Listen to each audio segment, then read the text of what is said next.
Public ఇప్పుడు మా రాముల తాత వార్త తీసుకొచ్చేయాలి కదా. మరి పెద్ద మనిషి ఏ మిగ్రం ముంగటేసుకున్నాడో అడుచుకుందాం పాండ్రి. ఓ తాత ఏం చేస్తున్నావే? నీదేం బతుకురా?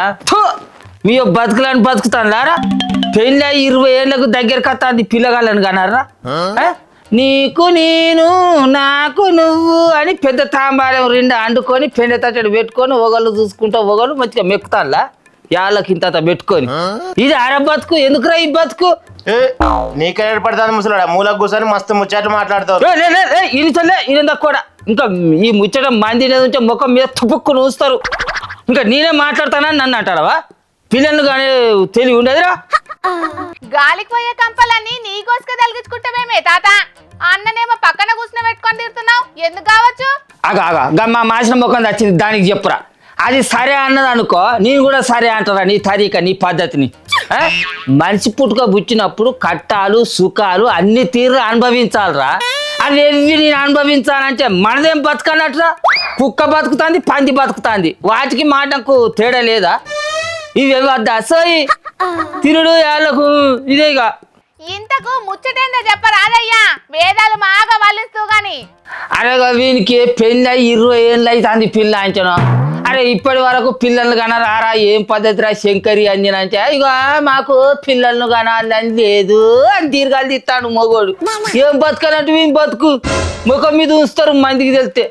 అవును, ఇల్లు అన్నప్పుడు 2 ఆలుమొగలు వాళ్ళ పిల్లలే కాదే ఆనందం. పెళ్లి చేసుకొని 20 ఏళ్ళైనా పిల్లల్ని ఎందుకు వద్దంటున్నారే మరి?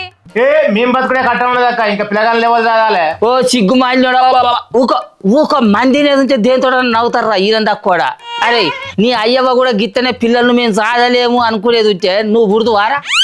లోకం మీద జనమంతా కూడా గట్టనే అనుకునేది ఉంటే ఈ ప్రపంచకంలో ఉన్న జనమంతా ఏ నుంచి పుట్టుకొచ్చరా? అరే సంసారం అంటేనే ఇల్లు ఇల్లాలు పిల్లలు వాళ్ళ లొల్లులు పంచాదులు, అదే ఆనందం కాదురా. బతుకంటే గట్టనే ఉంటది, గదే ఆనందం. కుక్కలు బతుకుతాయి, పందులు బతుకుతాయి, నువ్వెందుకు బతుకుతానో నాకు అర్థం అవుతలేదు. అవును, మా తాత అన్నట్టు ఇంట్లో పిల్లగాన్లుంటే ఆ ఆనందమే వేరుంటది అన్న. అరే ఎవరు శంకరి నన్నే చూర్రా. నాకు 4 కొడుకులు 2 బిడ్డలు, బంజడి బలగం నాకు ఇప్పుడు. ఆ కాలంలో కట్టం చేసి కూలినాలు చేసి అయినా కూడా కడుపుకు చంపుకొని పిల్లగాళ్ళ కడుపులు నింపి వాళ్ళు సాది పెద్దోళ్ళని చేస్తే ఇవాళ నాకు దండి బలగం ఉన్నది. అది బతుకు, అది ఆనందము అని అంటే. నీ లెక్కనే వెళ్తలేదు, మాకు సంసారం వెళ్ళేది, మీ పిల్లలను గనము అని వెళ్ళెలకల వంచే ఇదేనా బతుకు? ఇది ఆరా జీవితం అంటే?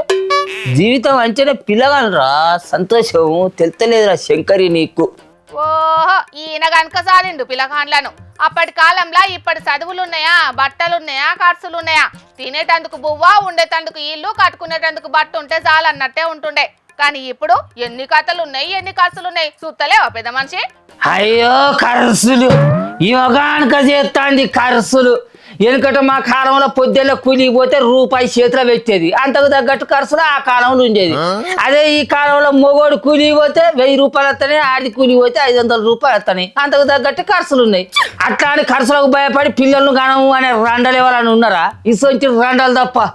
అరే అన్నని ఎందుకు అట్లా తిడుతున్నావు ముసలోడా? సంపాదన లేనప్పుడు పిల్లగాన్లని ఎందుకు కనాలే, వాళ్ళని ఎందుకు తిప్పలు పెట్టాలని అనుకుంటున్నాడు కావచ్చు. తీయరాదే ఏం సంపాదన లేదా? వీని పిల్లం రోజు ఇరాము లేకుండా పొద్దున్న కూలిపోతుంది, రోజుకు 400 రూపాయలు దంచుకొస్తుంది. వీడేమో సలాకు వంచబోతాడు, వీడు రోజుకు 2000 రూపాయలు దంచుకొస్తాడు. ఈ లెక్కన నెలకు 75,000 రూపాయలు, సంవత్సరానికి 10-11 లక్షల రూపాయలు దంచుకొస్తా అంటారు. ఆ రూపాయలతోటి 1-2 పిల్లగాళ్ళని కానీ సాగే తెలివి లేదా ఈ బాడుక ఈ రండకు? 10-11 లక్షలు సంపాదించే ఈ వీళ్ళనే నువ్వు గింతగానం అంటున్నావు కదా. హర్షవర్ధన్ అనే అన్న ఆలుమొగలు 2 కలిసి సంవత్సరానికి 36 లక్షలు సంపాదిస్తున్నా కూడా ఈ కాలం ఖర్చులను చూసి పిల్లగాన్ని గనేటందుకు భయపడుతున్నారట. ఎరికేనా? ఓసిని అన్యాలం పాడుగాను. ఇది ఎక్కడ చిత్రంలో? ఈ చిత్రంలో మన్నుగొట్టు పిల్లగాళ్ళని కనాలంటే సంపాదన కోట్లు ఉంటేనే కనాలన్నా అయ్యింది ఈ కాలంలో. అప్పుడు అంటే సర్కారు బల్లాలు వెళ్ళింది, ఇప్పుడు అట్లున్నదా? పొల్లగాడు బల్పం పట్టిండంటే లక్షలు కావాలంటారు. అవు ఈ ముచ్చట అయితే నిజమేరా శంకరు. మొన్న మా డబ్బరాజు గారి బిడ్డ 10వ తరగతి అయిపోయి 11వ తరగతి హైదరాబాద్ చేసినందుకు 3 లక్షల రూపాయల ఫీజు కట్టిందట్రా. మొన్న ఒక 5,000 రూపాయలు బ్యాగ్ ఉన్నందుకు పొల్ల మెడల బ్యాగ్ వేసిలా ఇంటికి వెళ్ళకొచ్చిండు. ఆ ఫీజు పట్టుకరా పో వచ్చినాకనే సంగతి అని. నిజమే, ఈ రోజులలో కట్టవేరా చదువులు. మరిగా అంటావు పెద్ద మనిషి. ఈ కాలంలో పొలగాండ్లను జాదాలంటే వాళ్ళ బట్టలకు బల్లె ఫీజులకు రోగాలు రొంపులకు ఎన్ని ఖర్చులు ఉంటాయో ఎరికేనా? అదీగాక వాళ్ళు పెరిగి పెద్దయినాక ఆస్తులు సంపాదించి ఇవ్వాలన్నాయి. ఇక ఏం చేయమంటున్నావు చెప్పు? అవు నిజమే తల్లు. వెనకట మేము గుడిసో గిడిసో వేసుకొని గుడ్డ కప్పుకొని అయినా ఉన్నాం కానీ ఈ రోజులలో ఆయవన్న ఇల్లు లేకున్నా కూడా చుట్టపొడే ఇంటి ముంగడికి అత్తలేరురా. ఇద్దరు ఆలు మొగలు లసికలు సంపాదించినా కూడా ఒక్క ఇల్లు కట్టాలంటే అరి గోస పడతారు. ఈ కాలంలో మనిషి బతుకునే కట్ట ఉన్నది మరి నిజంగానే వీడు అన్నట్టు. ఒకప్పుడు రోగాలు వస్తే ఆకుపసర్లతోటి నయం చేసుకుంటారు. కానీ ఈ కాలంలో ఎట్లున్నది దావకాన్ల కథ? చిన్నగా జ్వరం వచ్చిందని పోయినా వేలకు వేలు ఓడుస్తుండే. అవు నిజమే పిల్లో. మొన్న మా షేరాలు గాడు నెత్తి కింద మెత్త పెట్టుకొని పన్నందుకు మెడనరాలు గుంజుతానే ఆయన నేను దవాఖానకు పోతానే అని పోతే వానికి ఉచ్చ పరీక్ష, రక్త పరీక్ష, ఊపిరితిత్తుల పరీక్ష, కిడ్నీల పరీక్ష, గుండె పరీక్ష, ఆ పరీక్ష ఈ పరీక్ష అని అరొక్క పరీక్షలు చేసి 4,000 రూపాయలు దంచుకున్నారు ఆ దవాఖానోళ్ళు.